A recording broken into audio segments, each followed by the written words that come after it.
이제 다 같이 일어서서 우리 성경 말씀 봉독하겠습니다. 오늘 성경 말씀은 시편 32편 1절에서 4절과 요한일서 1장 8절에서 9절 두 부분의 말씀이 되겠습니다. 저와 여러분이 한 절씩 교독합니다. 허물의 죄 사함을 받고 자신의 죄가 가려진 자는 복이 있도다.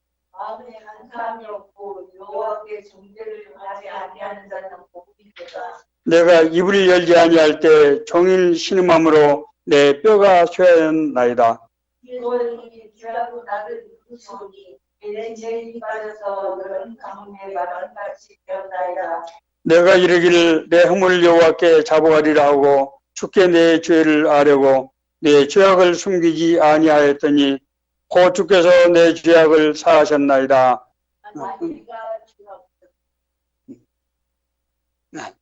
요한일서 1장 8, 9절.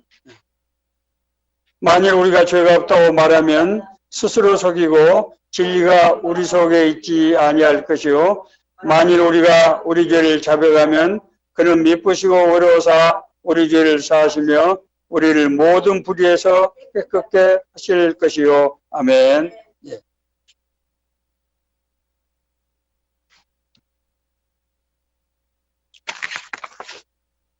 예, 오늘은 회개에 대해서 말씀을 전하게 되었습니다. 우리가 회개하면은 성경에서 맨 먼저 떠오르는 사람이 아마 다윗 왕이 아닌가 생각이 됩니다. 여러분 잘 아시는 대로 다윗 왕은 우리 기독교인들이 가장 좋아하는 인물 중에 한 사람이죠. 다윗 왕은 실제로 이스라엘 역사에 있어서 정말 이스라엘 나라를 영토를 확장을 하고 부국강병을 이루었던, 그리고 무엇보다도 하나님이 통치하는 신정국가 체제를 이루었던 정말 위대한 왕입니다. 그런데 동시에 그 위대한 왕 다윗의 이미지가 다윗이 단 한 번 범했던 그 죄의 이미지와 동시에 같이 이렇게 우리에게 비춰주고 있다고 하는 것도 정말 아이러니라고 아니할 수 없겠습니다. 다윗은 무엇보다도 믿음의 사람이었습니다. 하나님의 의를 높인 그런 사람이었죠. 다윗은 구약시대 하나님과 동행하는 바로 그런 인물이었습니다. 그래서 하나님께서는 그를 통해서 이스라엘의 영광을 이루도록 하신 그런 정말 위대한 인물이죠. 그러나 그도 육신을 가진 인간으로서 죄의 유혹으로부터 자유로울 수는 없었던 것 같습니다. 그는 정말 치명적인 죄를 저질렀고 그 죄는 하나님의 그 죄로 인해서 하나님의 의와 사랑으로부터 정말 단절이 되는 그런 고통을 겪었습니다. 그럼에도 불구하고 하나님께서는 그에게 회개의 길을 열어주셨고 그는 정말 죽음과 같은 그런 회개의 과정을 거쳐서 다시 하나님의 은혜를 회복하게 되었습니다.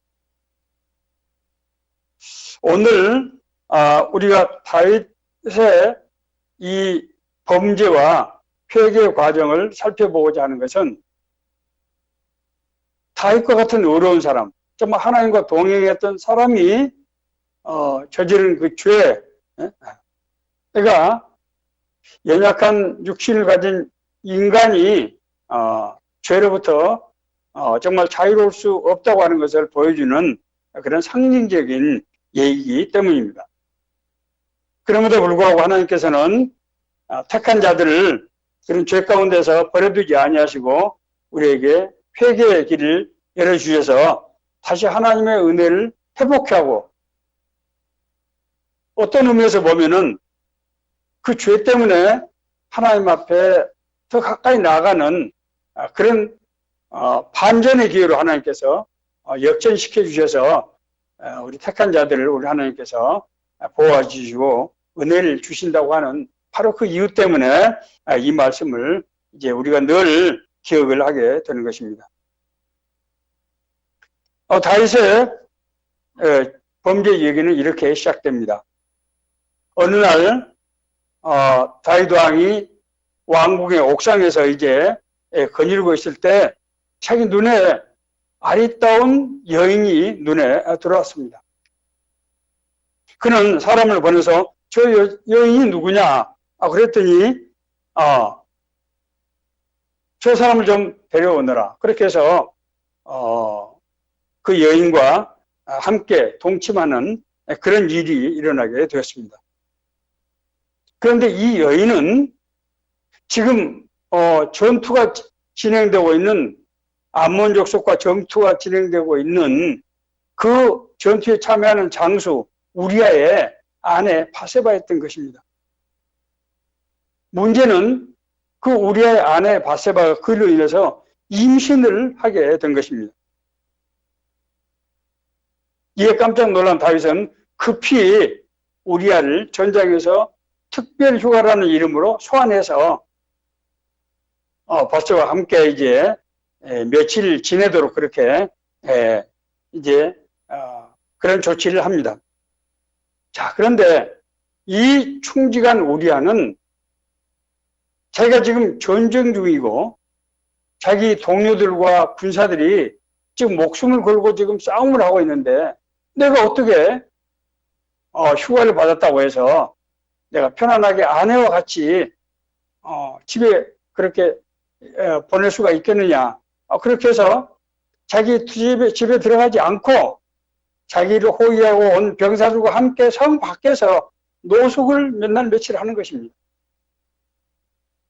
다윗 왕은 얼마나 마음이 답답했겠습니까? 그래서 다윗 왕은 정말 끔찍한 생각을 하게 됩니다. 전쟁 중에 저 사람이 전사한 것처럼 그렇게 꾸며야 되겠다. 그래서 자기 수하의 요압 장군을 시켜서 전투를 할 때 우리아를 가장 앞서서 선봉대장으로 보내고 가다 불리하면 그냥 철수를 해버리라. 놔두고. 그렇게 해서 실제로 우리아는 암몬 족속의 무찌르게 선봉대장으로 나갔다가 거기서 후속 지원 부대가 갑자기 그냥 철수해버리는 바람에 앞에 고립이 돼서 거기서 죽게 됩니다. 다윗은 이제 우리아가 사망하고 난 다음에 바세바를 불러다가 자기 왕궁에서 후궁으로 삼아서 살게 됩니다. 이럴 때 하나님께서는 선지자 나단을 통해서 바울을 고발합니다.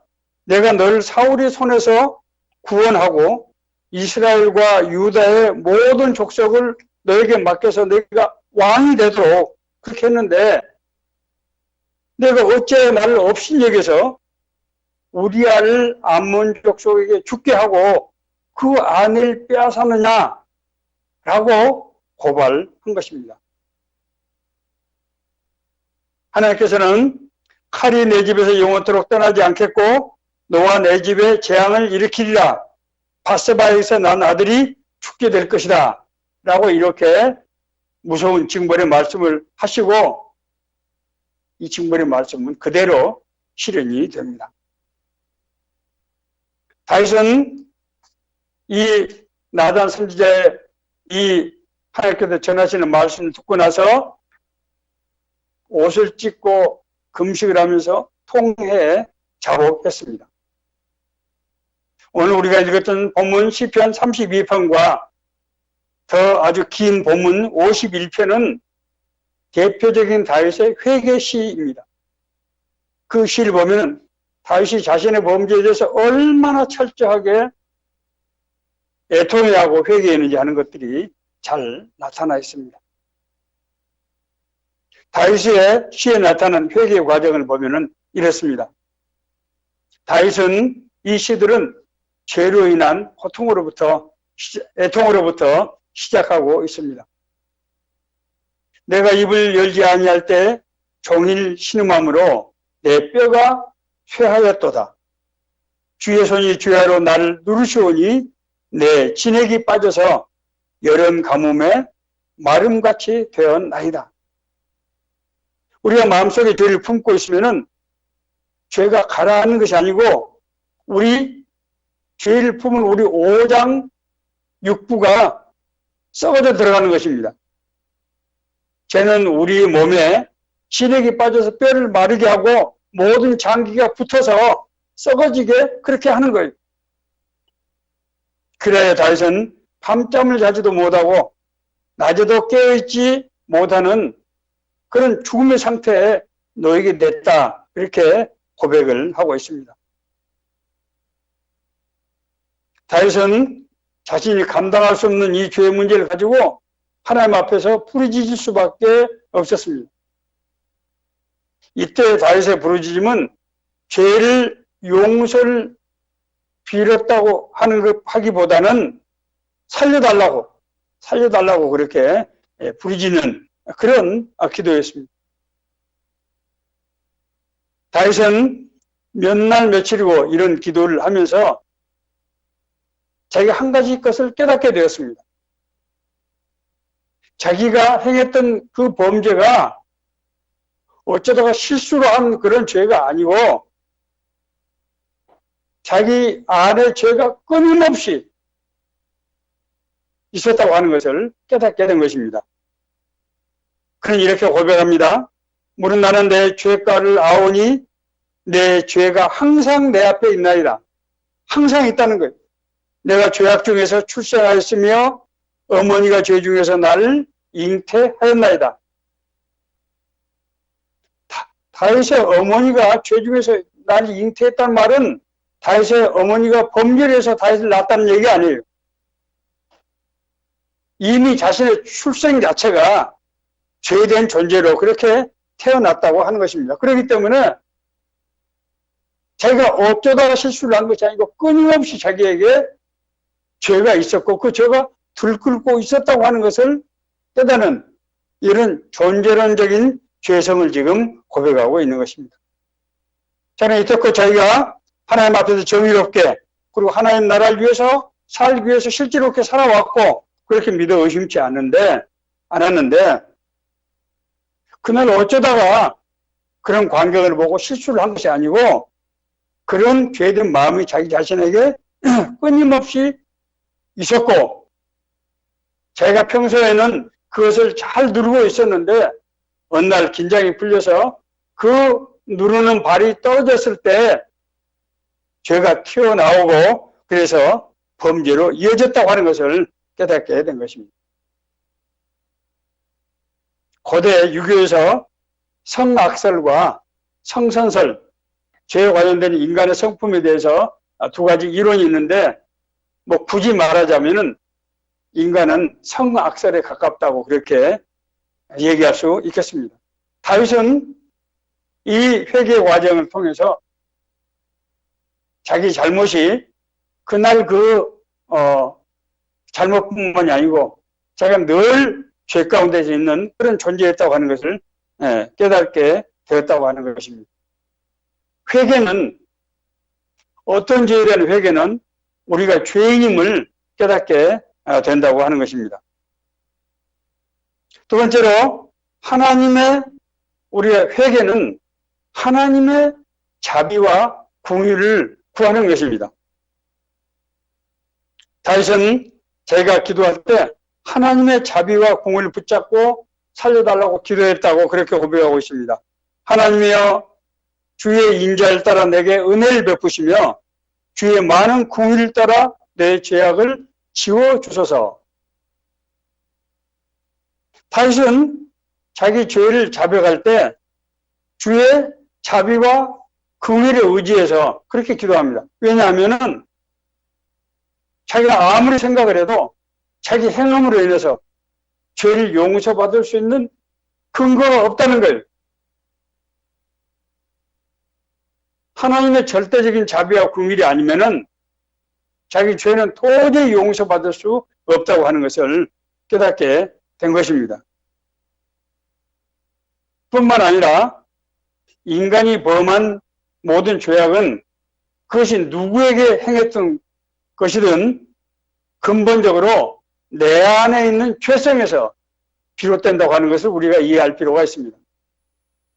그것이 가족 간의 문제든 그것이 이웃 간의 문제든 그것이 무슨 사업상의 문제든 그것이 어떤 경우든 간에 우리가 눈으로 볼 때는 그 사람의 잘못이 있고 나의 잘못이 있고 그래서 어쩌다가 죄가 이루어진 것처럼 그렇게 죄가 발생한 것처럼 보이지만은 사실은 하나님을 떠난 죄된 인간들이 끊임없이 죄된 존재로 살아갈 때 죄를 지는 것이 너무나 당연하게 빈번하게 일어난다고 하는 것입니다.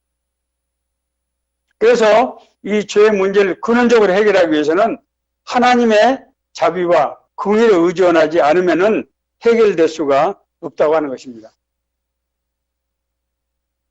우리가 죄를 자백하면은 하나님께서는 우리를 성령을 회복하도록 은혜를 베푸십니다.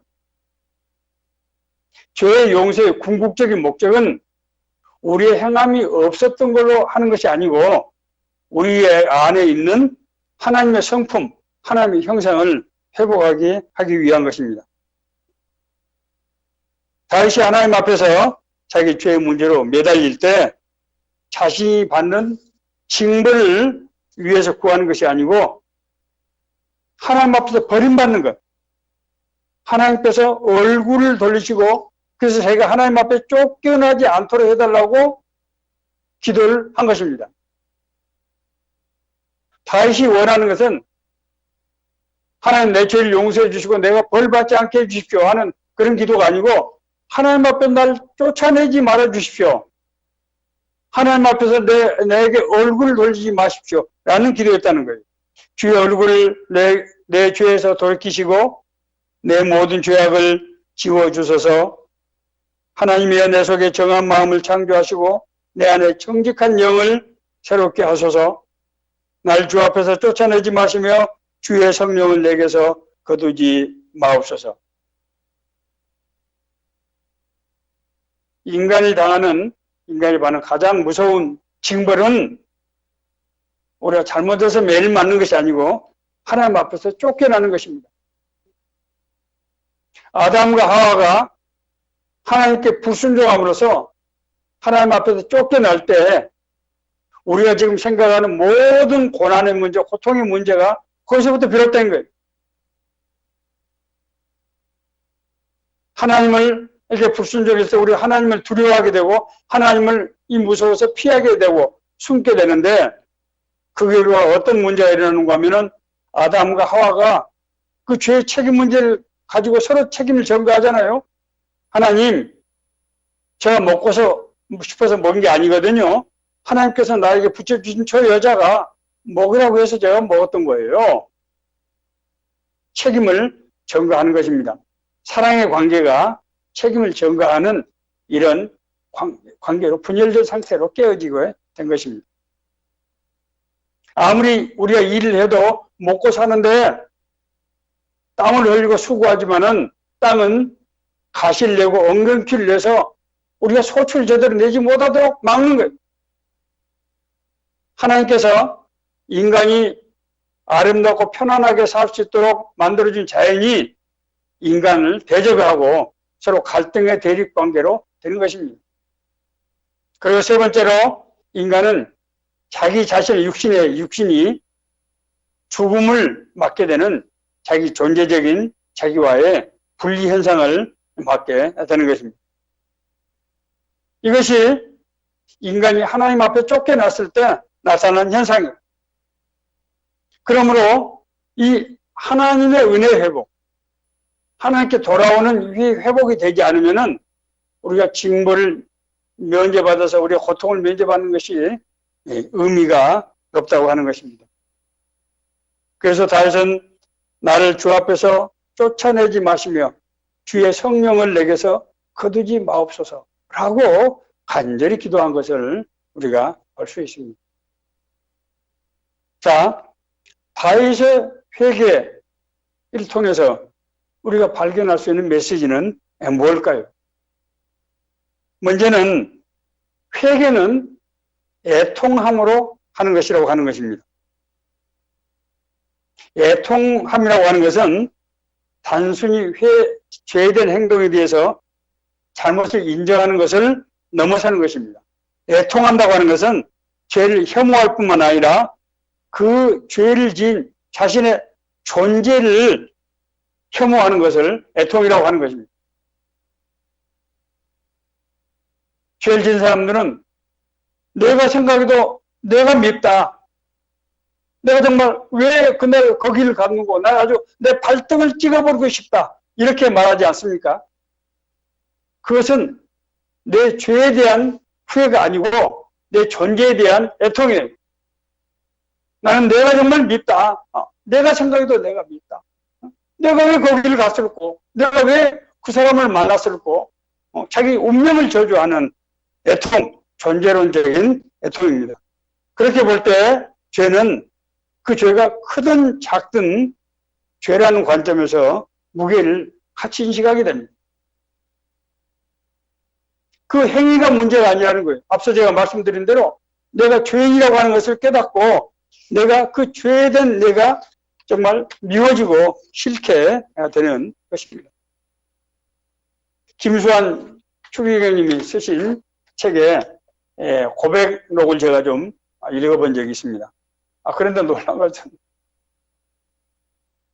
추기경님이 죄라고 고백한 내용이 내가 볼 때는 별로 죄스럽지 않는 얘기들로 가득 차 있었어요. 일선 이런 얘기가 있습니다. 김수환 추기경님이 과천에 있는 노숙자들이 사는 그 시설이 아마 있는 것 같습니다. 제가 과천 오래 살아서도 직장 생활 오래 했어도 몰랐는데 아마 산 쪽에 어디 있는 것 같습니다. 거기 가서 이제 그 노숙자들과 마음을 터놓고 얘기도 하고 밤을 새워서 그들과 얘기를 하려고 갔는데 그렇게 하지 못했다는 거예요. 아마 추기경님이 신체적인 건강 때문에 화장실 사용하는 것이 굉장히 좀 어려움이 있었던 것 같습니다. 거기는 추기경님이야 자기 성당에 계시고 할 때는 전용 이런 시설이 있어서 문제가 없었는데 계속 화장실을 사용해야 될 경우에 여러 가지 어려움이 있었을 것입니다. 그래서 그 사람들과 밤을 새우지 못하고 그냥 돌아왔는데 그것을 그렇게 미안해하고 안타까워하고 죄수로하는 것을 제가 봤습니다.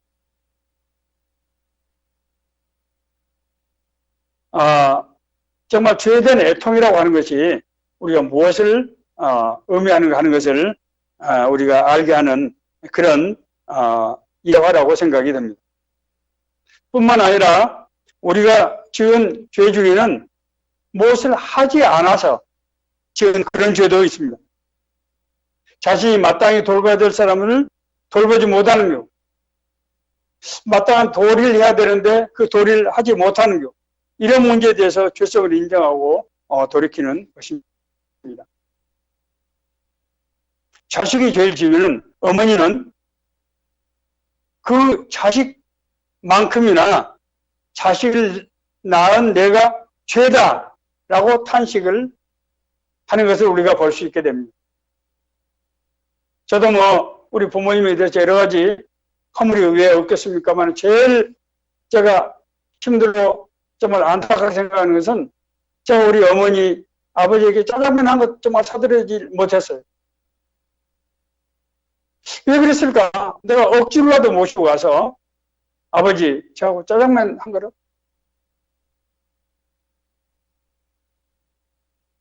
먹읍시다. 그 말을 왜 못했을까?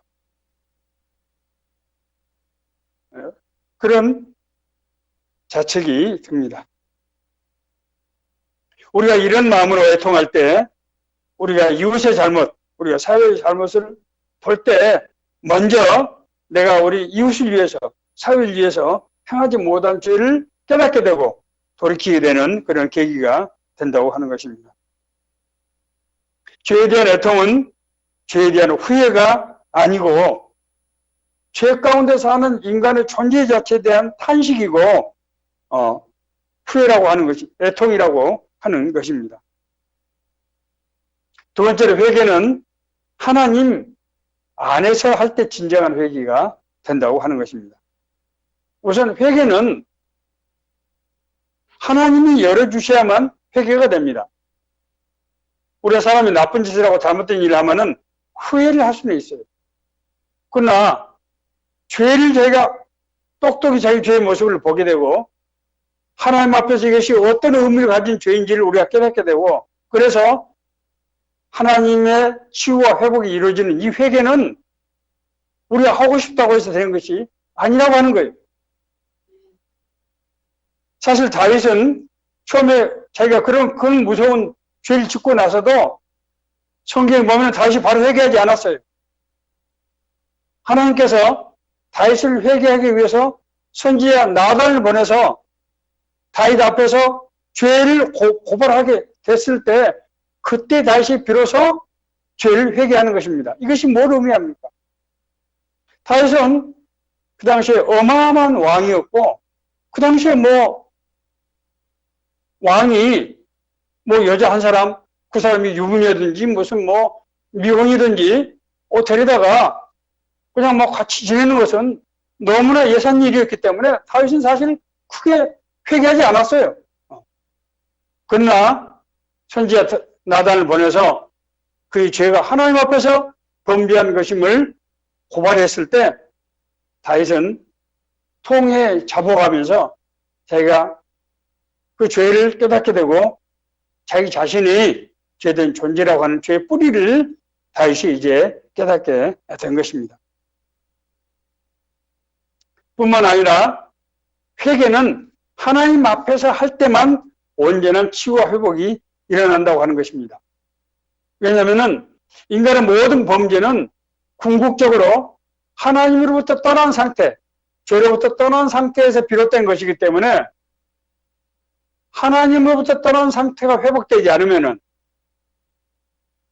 하나님이 함께하고 하나님의 성품으로 우리가 회복되지 않으면 죄의 치유와 회복이 일어나지 않는다고 하는 것입니다.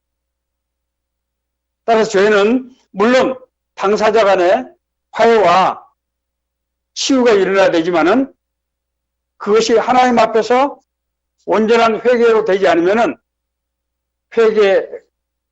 온전한 치유와 회복이 일어나지 않는다고 하는 것입니다.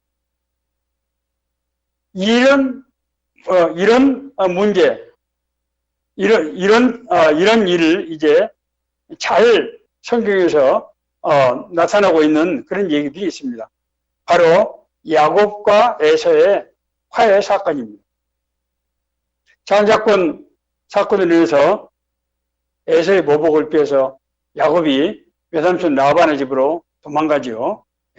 거기서 20년 동안 그 고난을 받으면서 거기서 4명의 아내로부터 12명의 자녀를 얻고 그리고 많은 재산을 얻어서 그야말로 이제 자기 아버지 집 고향으로 금이 환양을 하는 것입니다. 자, 그런데 야복강을 건너려고 하다 보니까 자기 종자가 와서 보고를 하는데 자기 형 에서가 군사 400명을 데리고 지금 벼르고 있다고 하는 거예요. 야곱은 도저히 에서 앞에 바로 나갈 수가 없었습니다. 자기 재산을 4대로 나눠가지고 선물로 보내고 또 보내고 그 다음에 자기 아내와 자녀들 먼저 레아와 또 레아의 여종 그리고 거기서 난 자식들 그 다음에 자기가 좋아하는 이제 라헬과 그 자식들 이렇게 보내고 나서도 자기가 갈 수 없었어요. 그래서 자기는 야복강가에 남아서 밤새도록 하나님 앞에서 매달립니다. 그리고 나서 이제 정말 죽음을 무릅쓰고 자기 형 에서 앞으로 걸어 나가는데 놀라운 일이 일어났어요. 에서가 400명 군사를 데리고 겨루고 있던 에서가 자기를 보더니 달려나와서 야곱의 목을 끌어안고 퇴성통곡을 하면서 우는 것입니다. 울음으로써 자기 동생을 맞아들이는 거예요. 어떤 일이 있었을까요? 야곱이 밤새 기도할 때 하나님의 영이 에서의 마음을 만져요. 이상하게 야곱에 대한 궁일한 마음이 생기고 자비로운 마음이 생겨가지고 동생아 정말로 고생 많았구나. 나 때문에 얼마나 힘들었니 하고 목을 끌어안고 울면서 자기 동생을 맞이한 겁니다. 하나님이 우리를 만져주실 때, 우리 회개를 들으실 때 하나님께서 치유하시고 회복시킨다고 하는 것을 이제 정말 우화적으로 보여주는 그런 사건이라고 할 수 있습니다. 뿐만 아니라 회개는 서로 죄가 없었던 걸로 하자 하는 것뿐만 아니라 방향을 바꾸는 것을 의미합니다. 헬라어로 이 회개를 메타노이아라고 하는데 메타라는 말은 다르다 이런 뜻입니다. 다르다. 노이아는 생각이란 말이에요. 단어예요. 생각이 다르다. 이제 생각이 달라졌다는 겁니다. 생각이 달라지면은 행동이 달라지죠. 그래서 메타노이아는 영어로는 turn away from your sin. 내 죄로부터 돌이켜서 새로운 방향으로 나가는 것을 말합니다. 이것은 단순히 어떤 일에 대한 후회하거나 슬퍼하는 것뿐만이 아니고 더 깊은 뜻은 서로 화해와 치유가 일어나고 그래서 온전한 회복이 일어난다고 하는 것입니다. 여러분 혹시 밀양이라는 영화 보신 적 있나요? 저도 그 영화가 하도 유명하다고 해서 이창동 감독이 이제 과거에 문화부 장관 하던 이창동 감독의 이 작품인데 나중에 일부에 제가 그 영화를 TV에서 찾아서 한번 봤습니다. 전도연 씨가 주인공입니다. 이 여주인공이 자기 자식이 유괴당하는 그래서 아이가 사망하는 그런 비극적인 사건이 발생했습니다. 그래서 이 여인은 완전히 폐인이 되다시피 그렇게 됐습니다. 자기는 견디다 못해서 내가 그 죄를 용서하지 않으면 이제는 내가 살 수가 없겠다. 그렇게 해서 정말로 힘들게 마음을 추스려서 교도소로 그 죄수를 이제 면회하러 갑니다. 가서 내가 당신의 죄를 용서하겠다. 그 말 하기 위해서 가는 거예요. 그런데 그 교도소로 가보니까 그 죄수가 얼굴이 너무 좋고 뻔뻔한 거예요. 저는 지금도 그 죄수의 그 반지를 그린 얼굴을 내가 잊을 수가 없는데 그러면서 그 여인이 전도여인이 내가 당신의 죄를 이제 용서하겠다. 내가 모든 것을 이제 잊겠다. 그랬는데 그 죄수가 그런 얘기합니다. 나는 여기서 하나님으로부터 용서를 받았다.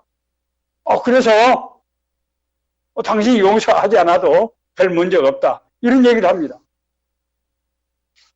그때 전도연이 그렇게 부르진 아니 하나님이 나한테 물어보지도 않고 그 죄를 용서한다는 게 용서했단 말이에요. 그렇게 전도연이가 부르짖는 그런 대사가 생각이 납니다. 우리가 회개한다고 하는 것은 과거에 자기 잘못을 인정하고 그 죄로부터 완전히 돌이키는 것입니다.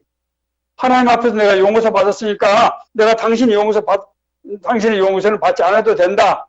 그런 것이 아니라고 하는 것입니다.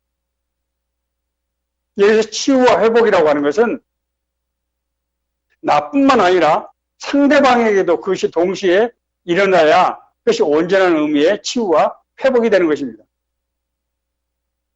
나는 죄 용서받아서 나는 용서가 되는데 그 용서한 사람에게 그 상처가 남아있으면은 그것은 온전한 의미의 치유와 회복이라고 할 수 없는 것입니다.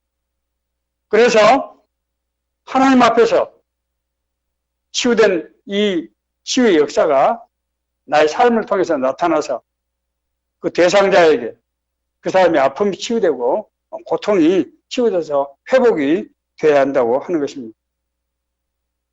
여러분 삭개오 얘기를 잘 아시죠?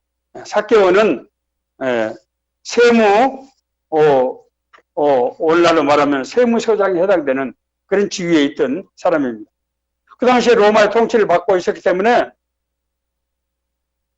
세금을 거두는 것 자체가 백성들로부터 돈을 뜯어서 로마 정권에 바치는 그런 일 아닙니까? 그러니까 얼마나 죄인으로 취급을 받았겠습니까? 그런 삭개오를 예수님께서 부르셔서 삭개오라, 삭개오야, 내가 오늘 저녁 너희 집에서 내가 유하겠다, 먹고 가겠다. 그랬을 때 삭개오는 예수님 앞에 나와서 맨 첫 번째 한 얘기가 주님, 삭개오가 서서 주께 여짜오되 주여 보시옵소서 내 소유의 절반을 가난한 자들에게 주겠사오며 만일 누구의 것을 속여 빼앗은 일이 있으면 네 갑절이나 갚겠나이다. 삭개오는 예수님으로부터 용서받았어요. 삭개오야 너도 아브라함의 자손이 되었다. 그렇게 예수님이 선포하셨어요. 회복이 된 것입니다. 그러나 삭개오는 나를 통해서 피해받은 사람들, 피해받았다고 생각하는 사람들에게 배를 주고 내가 그 사람들에게 직접 만약에 피해를 줬다고 하면은 그것은 4배이라가 갚겠다. 성경에서 4는 굉장히 중요한 숫자입니다. 하나님과 관련된 숫자입니다. 이 삭개오 회개를 통해서 우리가 회개는 방향을 전환하는 것이야. 메타노이아, turn away from your sin. 죄로부터 완전히 삶을 돌이키는 것을 의미한다고 하는 것을 알 수 있습니다. 회개가 이루어질 때 성령이 은혜가 회복이 됩니다. 우리가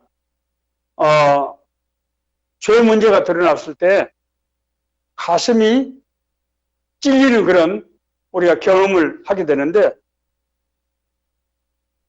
똑같이 가슴이 찔리지만 어떤 사람들은 이를 가하는 그런 사람들이 있고 어떤 사람들은 통에 잡아가는 경우가 있습니다. 스데반이 사도행전에서 이제 너희들이 십자가에 못 박혀 죽인 예수가 하나님이 이 땅에 보내신 메시아다라는 것을 선포했을 때 가슴이 찔린 사람이 두 종류의 사람이 있었는데 한 종류의 사람은 회개하고 하나님 앞에 돌아온 사람들이었고 또 한 종류의 사람들은 바리새인들, 서기관들 이를 갈면서 눈을 감고 그래서 스데반에게 돌질하는 그런 사람들. 우리 회개 자체가 성령께서 인도하시는 하나님의 은혜라는 거예요. 따라서 회개는 두 번째 구원 역사라고도 할 수 있습니다. 이 구원을 이제 제가 말씀드린 이 구원이란 말은 구원의 세계 시제를 말하는 것입니다. 구원의 과거, 현재, 미래. 회개는 구원받고 거듭났지만은 죄 가운데서 죄로부터 자유할 수 없는 우리에게 또 다른 구원의 기회를 주는 것이라고 하는 것입니다. 뭘 통해서? 성령의 회복을 통해서.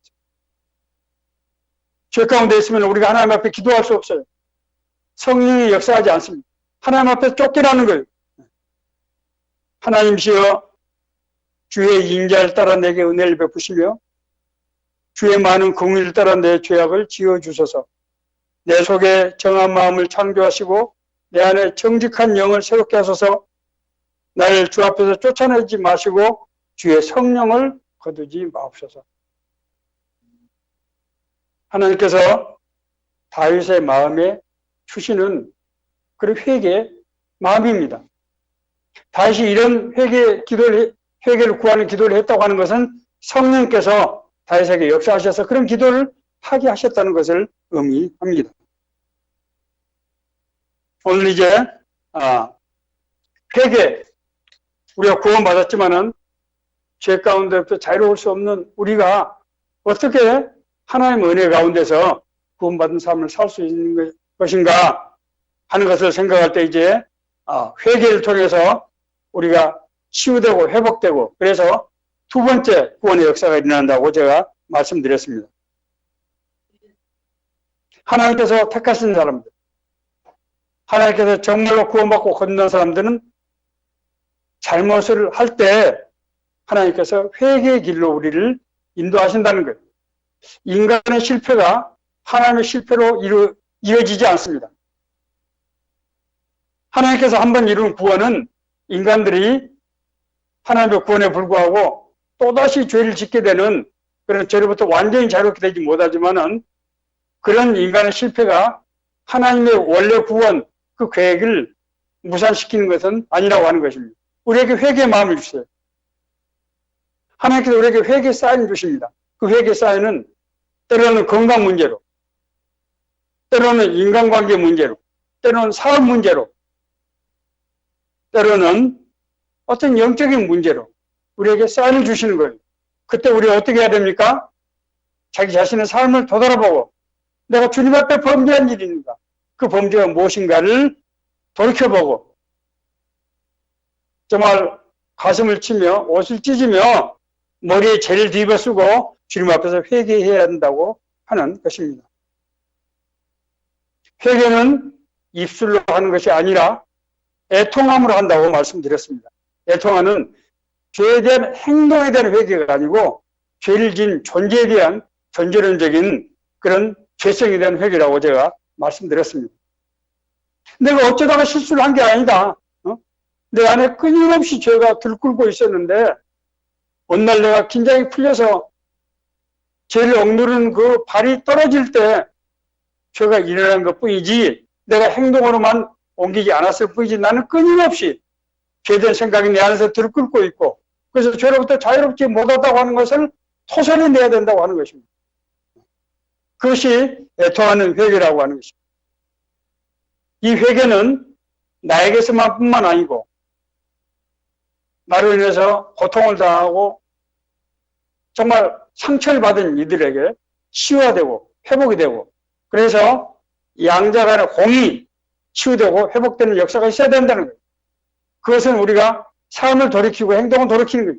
다시는 그런 죄를 짓지 않고 다시는 그런 일로 인해서 상대가 고통을 받지 않게 하는 것입니다.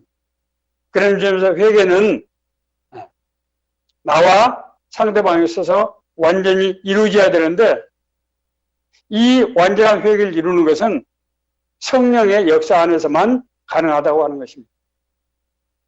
하나님이 용서하셔야 인간의 그런 죄악의 문제가 가해자와 피해자 사이에 그리고 모두 속에서 온전히 치유되고 회복된다고 하는 것입니다. 왜냐하면 죄의 뿌리가 하나님으로부터 떠난 범죄이기 때문에 하나님 안에서 치유되지 않으면 완전한 의미의 치유가 되지 않고 그것은 임시방편으로 그냥 봉한 것에 지나지 않는다고 하는 것입니다. 한 가지 우리가 죄는 정말 나쁜 것이고 잘못된 것이고 회개는 말할 수 없이 고통스러운 것이고 우리에게 큰 정말 그런 어려움이지만은 회개를 통해서 우리가 하나님의 은혜를 다시 생각하게 되고 다시 하나님 앞에 돌아가게 되는 그런 계기도 된다고 하는 것입니다. 회복의 역사, 치유의 역사, 성령의 은혜의 역사가 일어난다고 하는 것입니다. 오늘 주시는 이 말씀이